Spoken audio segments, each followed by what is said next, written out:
Student, स्वागत है आपका हमारे यूट्यूब चैनल स्टडी गैंग पर। तो स्टूडेंट, आज की इस वीडियो में हम जो प्रीवियस दो लेक्चर देख चुके हैं वेक्टर का, यानी वेक्टर क्या होता है और टाइप्स ऑफ वेक्टर, आज की इस थर्ड वीडियो में हम वेक्टर को आगे प्रोसीड करेंगे और पढ़ने वाले हैं हम आज सदिश योग का त्रिभुज नियम, यानी कि वेक्टर को कैसे जोड़ते हैं। ठीक है, तो वेक्टर को जोड़ने के कई तरीके हैं। पहला तरीका यह है सदिश योग का त्रिभुज नियम। तो त्रिभुज नियम के अनुसार क्या किया जाता है? त्रिभुज नियम के अनुसार यदि दो वेक्टर दिया हो, जैसे एक वेक्टर ए दिया हो इस तरह से कुछ करके और एक वेक्टर बी दिया हो इस तरह से कुछ करके, ठीक है, तो इसको हमको जोड़ना है। तो इसको हम कैसे जोड़ेंगे? तो सबसे पहले आप ध्यान रख लीजिए कि वेक्टर योग का जो मतलब सदिश योग का त्रिभुज नियम है, इसमें हम कैसे जोड़ते हैं। इसमें हम इस तरह से जोड़ते हैं कि एक वेक्टर का हेड किसी दूसरे वेक्टर के टेल से जुड़ता है, यानी कि एक वेक्टर का जो शीर्ष है यानी हेड दूसरे वेक्टर के पुच्छ यानी टेल से जुड़ता है। जैसे ये वेक्टर बी का हेड है तो इसके टेल से जुड़ेगा, या इसका हेड है तो इसके टेल से जुड़ेगा। ठीक है, तो इस तरह से हम जोड़ते हैं। पहले स्टेप में हम क्या करेंगे, एक का हेड दूसरे के टेल पहले जोड़ेंगे। ठीक है, तो पहले स्टेप में चलिए हम जोड़ते हैं। ये वेक्टर बी है हमारा कुछ इस तरह से, ठीक है।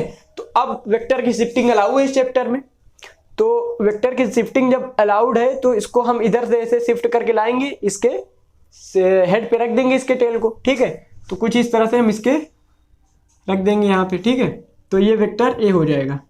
तो पहला स्टेप तो हमारा कंप्लीट हो गया कि हम एक के हेड को दूसरे के टेल से जोड़ दिए। ठीक है, अब क्या करेंगे, सेकेंड स्टेप में हम रिजल्टेंट निकालने के लिए इसका हेड और इसके टेल को मिला देंगे। ठीक है, इस तरीके से ऐसे मिला देंगे।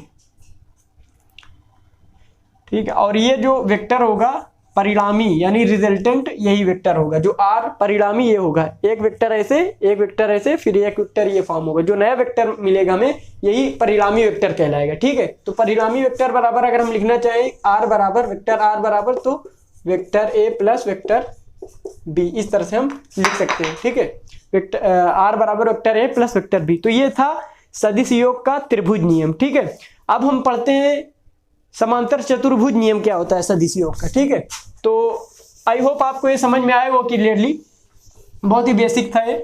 सदिश योग का समांतर चतुर्भुज नियम हम देखेंगे।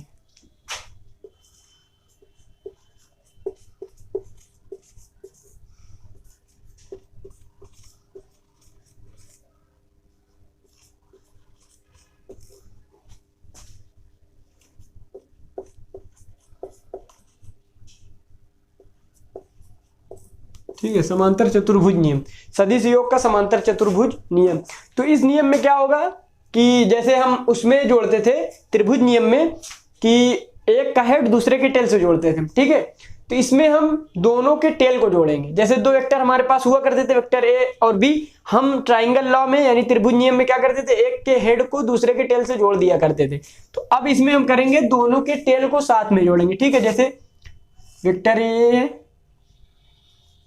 वेक्टर ए और ये है वेक्टर बी। ठीक है, तो अब इसके हम दोनों के टेल को साथ में जोड़ेंगे। तो जब टेल को हम साथ में जोड़ेंगे तो पहले स्टेप में हम करते हैं टेल को साथ में जोड़ते हैं, जैसे उसमें हम किए थे। तो वेक्टर ए और ये वेक्टर बी, ठीक है, ये हो गया। तो अब ये इसमें इसका नाम है समांतर चतुर्भुज नियम। तो जाहिर सी बात है कि अब हम इसमें पैरेललोग्राम फाइंड करेंगे। तो इसके लिए हमको क्या करना पड़ेगा, ये वाली साइड को ऐसे ऐसे ऐसे ऐसे ऐसे ऐसे ले जाएंगे और इसको ऐसे ऐसे ऐसे मिला देंगे। ठीक है, इस तरह से और इसको इस तरह से। तो ये हमारा क्या बन गया, समांतर चतुर्भुज बन गया। ठीक है, ये हमारा समांतर चतुर्भुज बन गया। तो अब जो होगा रिजल्टेंट, जो होगा जो परिणामी होगा, वो ऐसे करके जो विकर्ण होगा समांतर चतुर्भुज का, यही हमारा क्या होगा, रिजल्टेंट होगा। दोनों को पहले हम मिलाएंगे टेल से टेल, टेल से टेल मिलाएंगे। क्या करेंगे, टेल से टेल मिला। ठीक है, तो ताल से ताल मिला नहीं, यहाँ पे टेल से टेल मिला है। ठीक है, तो टेल से टेल मिलाएंगे, फिर उसके बाद हम उसके बीच से जो डायगोनल जाएगा, ये वाला डायगोनल नहीं होगा रिजल्टेंट, ये वाला डायगोनल जो बीच से जाएगा। तो अगर देखा जाए तो ये ट्राइंगल लॉ यानी त्रिभुज नियम से कुछ अलग नहीं है। क्यों अलग नहीं है? जैसे इसको अगर हम लेट सपोज कि ये वेक्टर बी है और पैरेललोग्राम में यानी समांतर चतुर्भुज में ये साइड और ये साइड बराबर होती है। जैसे इसको मैं कह दूं वेक्टर ए और इसको वेक्टर बी कह दूं, तो कोई गलत है? नहीं, गलत बात नहीं है। तो वेक्टर बी और वेक्टर ए, ठीक है, तो ये इस तरह से अगर हम देखें कि इसकी डायरेक्शन इधर थी और इसकी डायरेक्शन इधर थी, तो इसकी डायरेक्शन भी इधर होगी और इसकी डायरेक्शन भी इधर होगी। अगर इस ट्राइंगल में देखें, इसको अगर हम नाम दे दें PQRS, अगर ये समांतर चतुर्भुज PQRS है, तो ट्राइंगल PQR यानी त्रिभुज PQR में हम देखें तो एक साइड ये इधर गई है B और एक साइड इधर गई है A। अगर इसको हम अलग से बनाएं तो कुछ इस तरह से बनेगा हमारा,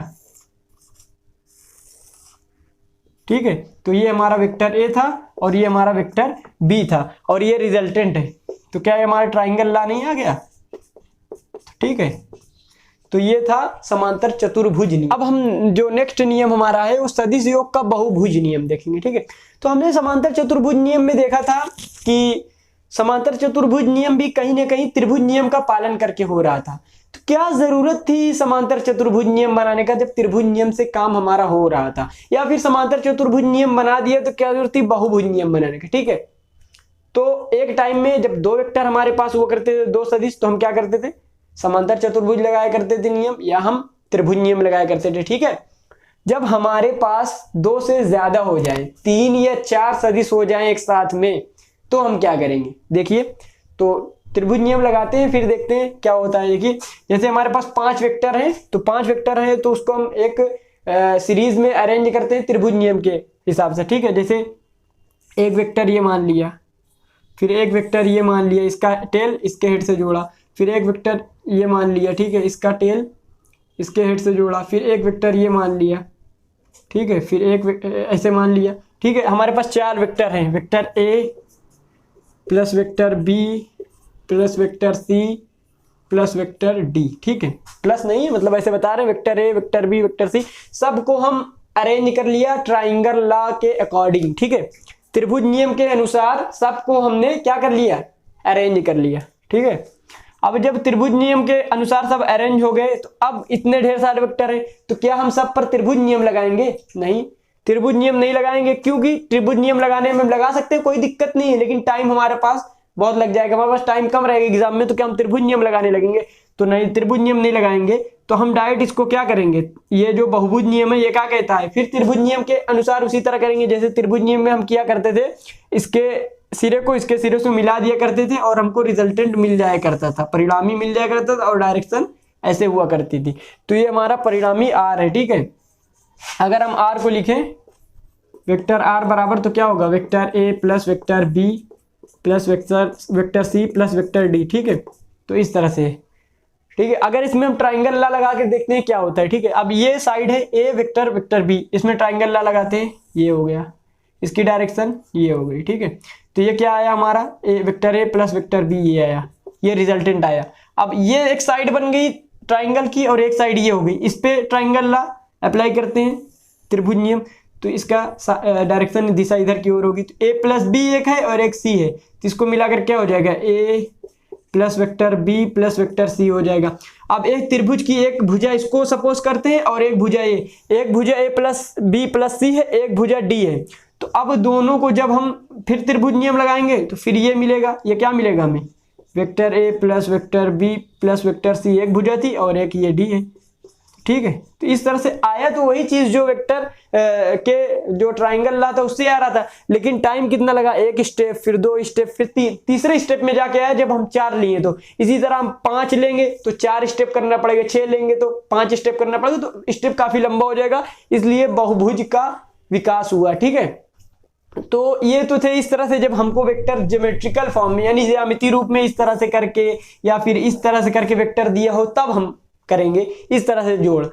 अगर वेक्टर हमको परिमाण के रूप में दे दिया तो क्या करेंगे, तो इसके लिए इसकी जो एक और होती है तरीका इसको जोड़ने का, इसका एक और तरीका होता है जिससे हम इसके परिमाण को जोड़ सकते हैं, उसको हम अभी सीखेंगे अगली वीडियो में। आज की इस वीडियो में बस इतना ही, अगली वीडियो में हम बात करेंगे किस तरह से इसके परिमाण को जोड़ते हैं और क्या तरीका होता है, क्या इसमें घटाना होता है वेक्टर में या नहीं होता है, सब्ट्रैक्ट, ठीक है। तो आज की इस वीडियो में इतना ही, मिलते हैं अगले वीडियो में, गुड बाय।